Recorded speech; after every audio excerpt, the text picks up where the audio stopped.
بسم الله الرحمن الرحيم. الحمد لله رب العالمين والصلاة والسلام على أشرف الأنبياء والمرسلين أما بعد فأستعيذ بالله من الشيطان الرجيم بسم الله الرحمن الرحيم السلام علیکم ورحمۃ اللہ وبرکاتہ۔ عزیز طلبہ کرام، امید کرتا ہوں احباب خیر سے ہوں گے۔ انشاءاللہ آج ہم تفسیر جلالین کے درس نمبر 328 میں سپارہ نمبر 20 سے سورہ قصص کی منتخب کردہ آیات 4 سے لے کر 6 تک پڑھنے کی سعادت حاصل کریں گے، جن میں کلام باری تعالیٰ و کلام مفسر کا ترجمہ ہوگا۔ کلام مفسر کی تشریح و توضیح کرنے کی سعادت حاصل کریں گے اور ساتھ ساتھ تفصیلی و ترکیبی اغراض و فوائد کو ذکر کرنے کی کوشش کریں گے۔ تو آئیے طلبہ کرام بلا تاخیر بڑھتے ہیں اپنے آج کے درس کی طرف۔ بسم اللہ الرحمن الرحیم۔ رب تعالی نے ارشاد فرمایا، ان فرعون علا فی الارض وجعل اہلها شیعا یستضعف طائفة منهم یذبح ابناءهم ویستحیی نساءهم انہو کان من المفسدین۔ یقیناً فرعون نے سرزمین مصر میں سرکشی کر رکھی تھی اور مصر کے باشندوں کو اپنی خدمت کے لیے فرقوں میں تقسیم کر رکھا تھا۔ ان میں سے ایک فرقے کو کمزور کر رکھا تھا اور وہ بنی اسرائیل تھے۔ ان کے نومولود بچوں کو وہ قتل کر دیتا تھا اور وَيَسْتَحْيِي نِسَاءَهُمْ، ان کی عورتوں کو، لڑکیوں کو زندہ چھوڑ دیتا تھا، یعنی زندہ باقی رکھتا تھا۔ اس کی وجہ کیا تھی؟ کیونکہ کاہنوں نے اس سے یہ کہا تھا کہ بنی اسرائیل میں ایک لڑکا پیدا ہوگا جو تمہارے ملک کے خاتمے کا سبب بنے گا، یعنی تمہاری بادشاہت کے خاتمے کا سبب بنے گا۔ بلا شبہ وہ قتل وغیرہ کی وجہ سے ہی مفسدوں میں سے تھا۔ وَنُرِيدُ أَن نَّمُنَّ عَلَى الَّذِينَ اسْتُضْعِفُوا فِي الْأَرْضِ وَنَجْعَلَهُمْ أَئِمَّةً، اور ہماری مشیت کا تقاضا یہ ہوا کہ ہم ان پر احسان فرمائیں جن کو ملک میں کمزور کر رکھا تھا اور ہم ان کو پیشوا بنا دیں۔ بتا رہے ہیں دونوں حمزوں کی تحقیق کے ساتھ بھی پڑھا گیا ہے اور حمزہ ثانی کو یا سے بدل کر بھی پڑھا گیا ہے تاکہ خیر میں ان کی اقتدا کی جائے۔ وَنَجْعَلَهُمُ الْوَارِثِينَ، اور ہم ان کو فرعون کے ملک کا وارث بنائیں۔ وَنُمَكِّنَ لَهُمْ فِي الْأَرْضِ وَنُرِيَ فِرْعَوْنَ وَهَامَانَ وَجُنُودَهُمَا مِنْهُمْ مَا كَانُوا يَحْذَرُونَ، اور فرعون اور حامان اور ان کے لشکر کو، ایک قراءت میں یرا، یہ یا اور را کے فتح کے ساتھ ہے، اور تینوں اسموں یعنی فرعون، حامان اور جنود کو رفع کے ساتھ پڑھا گیا ہے۔ بنی اسرائیل کی طرف سے وہ دکھائیں جس سے وہ ڈر رہے تھے۔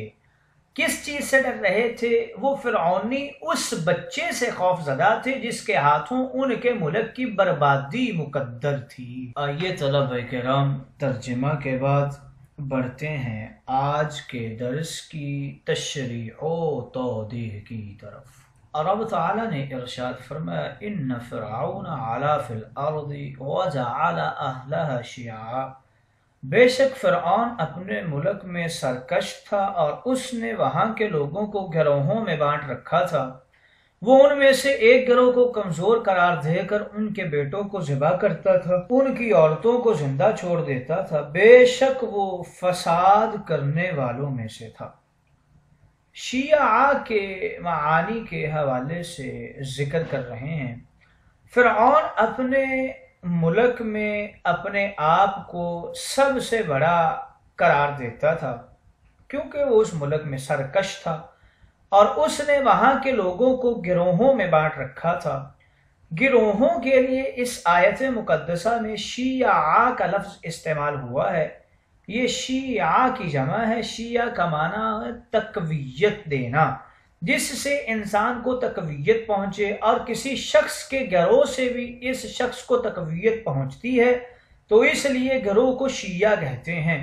اور شیعہ کا معنی انتشار ہے، جو چیز کسی چیز سے نکلے اور پھیلے، اور چونکہ کسی شخص کا گروہ بھی اس سے نکلتا اور پھیلتا ہے، اس لیے کسی شخص کے گروہ اور اس کے فرقہ کو شیعہ کہتے ہیں۔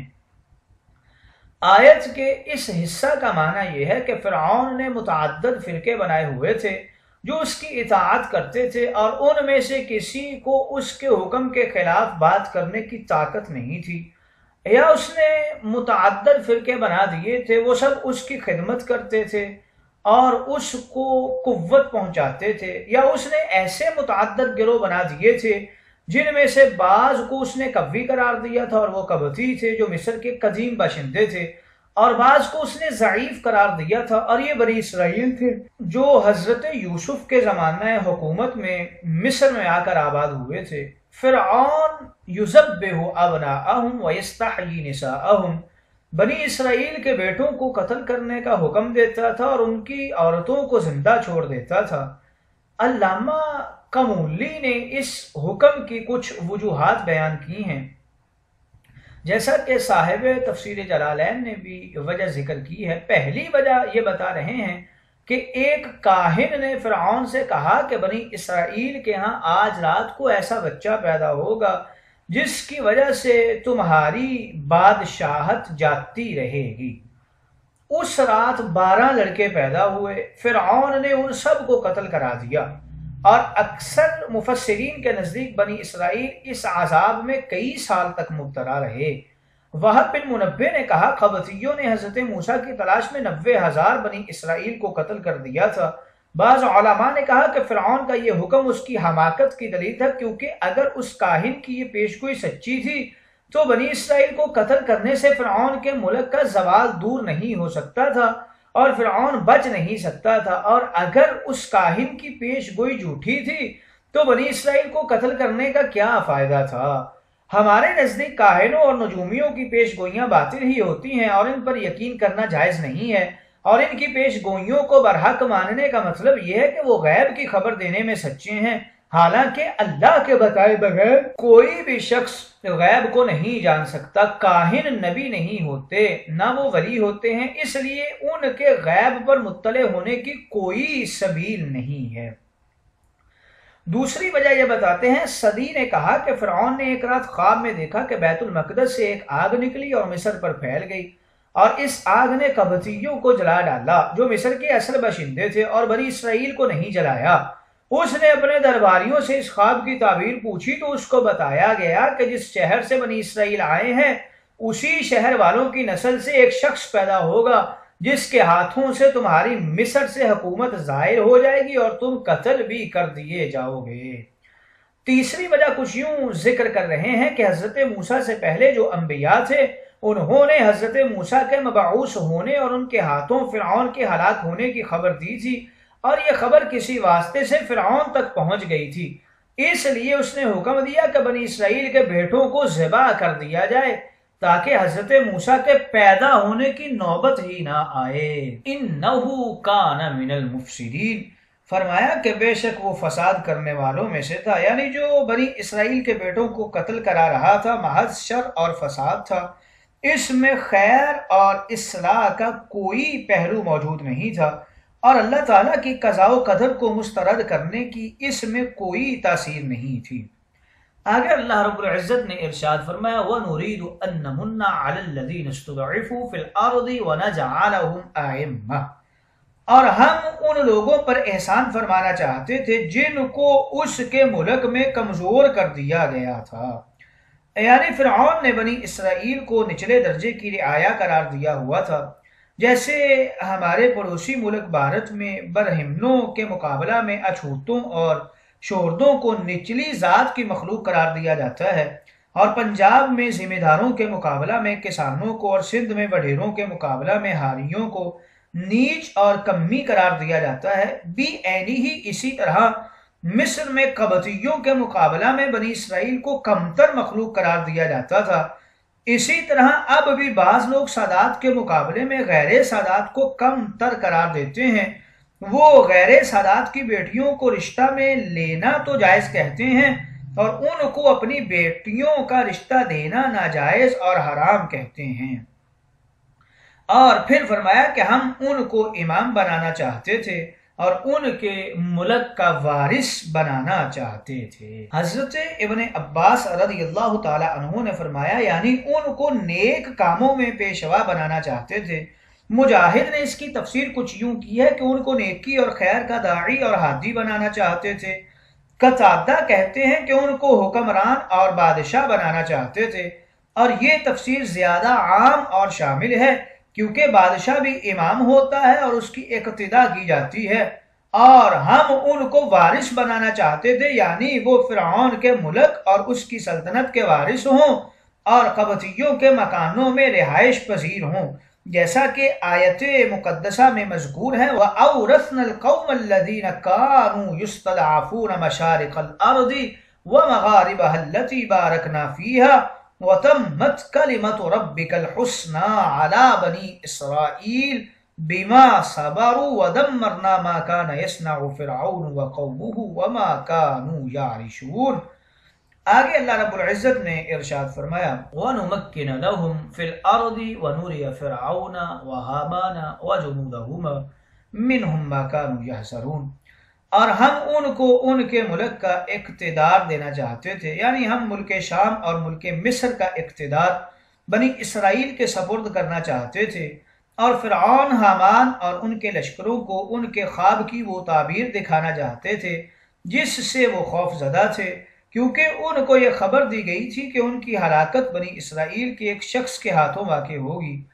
قتادہ نے کہا ان کو ڈرانے والا ایک نجومی تھا جس نے یہ کہا تھا اس سال ایک لڑکا پیدا ہوگا جس کے ہاتھوں اس کا ملک جاتا رہے گا۔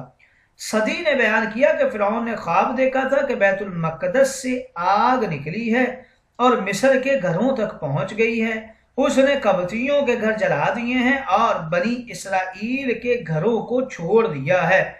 اس نے جادوگروں، کاہنوں اور نجومیوں کو بلایا اور ان سے اس خواب کی تعبیر پوچھی۔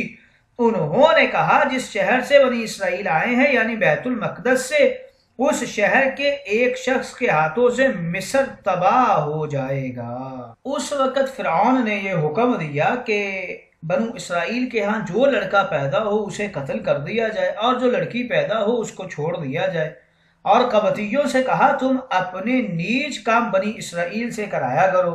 ادھر بنی اسرائیل کے بوڑھے جلد مر گئے، تب قبطیوں کے سردار فرعون کے پاس گئے اور کہا کہ بنی اسرائیل کے بڑے تو مر رہے ہیں، اگر ان کے بیٹوں کو یوں ہی قتل کیا جاتا رہا تو پھر ہمارے بیٹوں کو یہ نیچ کام کرنے پڑیں گے۔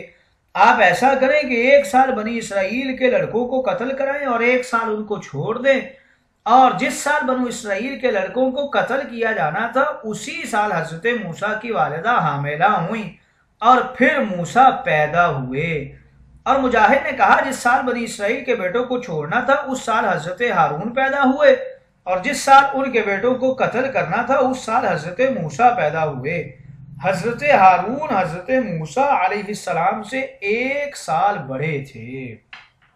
آئیے طلب کرام تشریح و توضیح کے بعد بڑھتے ہیں اغراض و فوائد کی۔ ان فرعون علا کے حوالے سے بتا رہے ہیں، یہ جملہ مستانفہ ہے، گویا کہ یہ سوال کیا گیا موسیٰ و فرعون کا قصہ کیا تھا، تو جواب دیا ان فرعون علا یذبح ابناءہم، یہ یستضعف سے بدل واقع ہو رہا ہے، لقول بعد الکہنہ، یہ یذبح کی علت ہے۔ نمکن لہم فی الارض کی تفسیر بتا رہے ہیں ای نسلطہم علی مصر و شام، ونوری فرعون اس کے معطوفات نوریہ کا مفعول اول ہے، وما كانوا يحذرون یہ مفعول ثانی ہے، جنودہما میں اضافت تغلیباً ہے، یعنی لشکر اگرچہ فرعون کا تھا اور حامان اس کا وزیر تھا، اور بادشاہ کے لشکر کو تغلیباً حامان کا کہہ دیا گیا، اور یہ بھی ممکن ہے کہ حامان کا بھی کوئی مخصوص لشکر ہو۔ نوریہ کے حوالے سے بتا رہے ہیں کہ ایک قراءت میں یرا ہے، اس صورت میں تینوں اسما فاعل ہونے کی وجہ سے مرفوع ہوں گے۔